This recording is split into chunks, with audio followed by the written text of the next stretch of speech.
Meanwhile, in Monroe County, streets look more like rivers as Helene's rain bands brush through the Keys today, but the waters are already subsiding and school will be back in session tomorrow.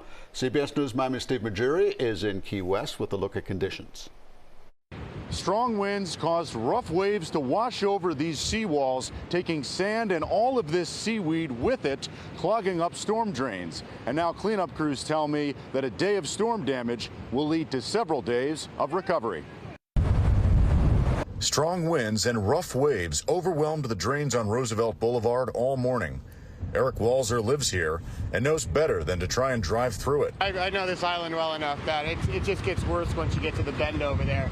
It was flooding yesterday, so I don't know how these people are getting through, if they're getting through. And Kirby B is visiting from Utah. This is the first time she's ever seen this kind of storm. I feel bad for the people who spent money on a vacation and don't get to enjoy it.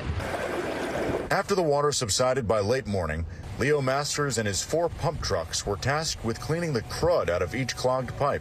We have higher parts of the island. It's the lower part of the island, so this is a hot spot. Monroe County remains under a state of emergency. County offices will be back open tomorrow. Key West City Hall, waste collection and transit services will also resume tomorrow.